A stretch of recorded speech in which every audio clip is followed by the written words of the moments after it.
প্রিয় শিক্ষার্থীবৃন্দ, আমরা এই মুহূর্তে ইংরেজি প্রথম পত্রের ৬ নং প্রশ্ন অর্থাৎ আমাদের এখানে আমরা দেখতে পাচ্ছি যে ৬ নং প্রশ্ন আমাদের ম্যাচিং।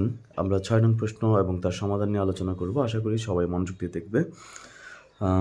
এই টপিকটা হচ্ছে আমাদের গুড ম্যানার সম্পর্কিত। এখানে কলাম এ, কলাম বি এবং কলাম সি এর সাথে আমাদের ম্যাচ করতে হবে। তাহলে আমরা প্রথমে এই কলামের লাইনগুলো অর্থ সম্পর্কে জেনে নিই। আমাদের কলাম এতে সাধারণত সাবজেক্ট, কলাম বিতে ভার্ব এবং কলাম সিতে সাধারণত অবজেক্ট থেকে থাকে, তবে এর ব্যতিক্রম হওয়া ভিন্ন কিছু নয়। তো আমরা শুরু করছি। ম্যানস লার্নিং কান্ট, মানুষের শেখা হয় না। চাইল্ডহুড ইজ দ্য, শৈশব হচ্ছে। Smoking in the presence of, উপস্থিতি, কারো উপস্থিতি স্মোকিং বা ধূমপান করা। What is assumed as good, যা কিনা এক জায়গায় ভালো। উই শুড হ্যাভ দ্য, আমাদের থাকা উচিত। The elders in an act of, বড়দের একটা কাজ। সেন্স অফ ডিসেন্সি ইন, বোধগম্যতার বিষয়। বি কমপ্লিট উইদাউট, ছাড়া সম্ভব হয় না বা সম্পন্ন হয় না। Manners in a country may not, একটা দেশের আচরণ নাও হতে পারে। প্রপার টাইম ফর, সঠিক সময়ের জন্য। লার্নিং গুড ম্যানার্স, সঠিক ব্যবহার শেখা। আওয়ার ডিলিং উইথ আদার্স, অন্যদের সাথে আমাদের ব্যবহার বা আলোচনা। ডিসঅ্যাপ্রোভেশন অফ গুড ম্যানার্স, ভালো অবস্থার মানে সদাচরণের অবনতি। Acquisition of good manners, good manners অর্জন করা বা ভালো আচরণ অর্জন করা। B the same in another country, B the same in another country, অন্য দেশও সমান।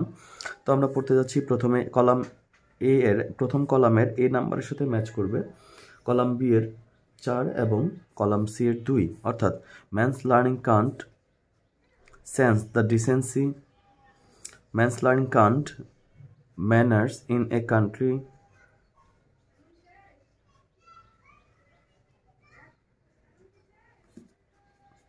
সরি আমি ভুল বলেছি।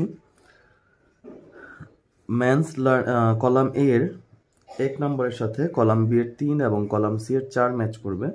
তাহলে আমাদের উত্তরটা দাঁড়াবে man's learning can't be complete without acquisition of good manners, অর্থাৎ তার আচরণ যদি ভালো না হয়, ব্যবহার যদি ভালো না হয়, তাহলে তার শিক্ষাটা সাধারণত পরিপূর্ণ বা কমপ্লিট শিক্ষা বলা যায় না। তারপর রয়েছে আমাদের বি নাম্বারের সাথে কলাম বি থেকে 5 এবং কলাম সি থেকে 1 ম্যাচ করবে। কলাম বি এর 5 নাম্বার এবং কলাম সি এর 1 নাম্বার ম্যাচ করবে। তাহলে childhood is the proper time for learning good manners, অর্থাৎ শৈশব হচ্ছে ভালো আচরণ শেখার জন্য উপযুক্ত সময়। তারপর কলাম সি নাম্বারের সাথে ম্যাচ করবে আমাদের কলাম বি এর 1 এবং কলাম সি এর 3 নাম্বার। তাহলে smoking in the presence of the elders is an act of disapprobation of good manners, বড়দের সামনে ধূমপান করাটাকে ভালো আচরণ হিসাবে গণ্য করা হয় না। তারপর এখানে কলাম ডি প্রথম কলামের 4 নাম্বারের সাথে কলাম বি থেকে 4 এবং কলাম সি থেকে 5 নাম্বার ম্যাচ করবে। তাহলে what is assumed as good manners in a country may not be the same in another country, একটা দেশে যেটা ভালো আচরণ অন্য দেশে সেটা ভালো আচরণ নাও হতে পারে, অর্থাৎ আচরণের দেশভেদে ভৌগোলিক স্থানভেদে আচরণের ভিন্নতা রয়েছে, এটাই বোঝানো হচ্ছে। তারপর রয়েছে আমাদের 5 নাম্বারের সাথে কলাম এই বি কলাম থেকে 2 এবং সি কলাম থেকে 2 ম্যাচ করবে। We should have the sense of decency in our dealing with others, অন্যের সাথে আচরণ করতে গিয়ে আমাদের বোধগম্যতা বা বিবেকতা থাকতে হবে, সৌহার্দ্যপূর্ণ আর মনোভাবের পরিচয় দিতে হবে। তো শিক্ষার্থীবৃন্দ, আশা করছি তোমরা এই প্যাসেজটি বুঝতে পেরেছ।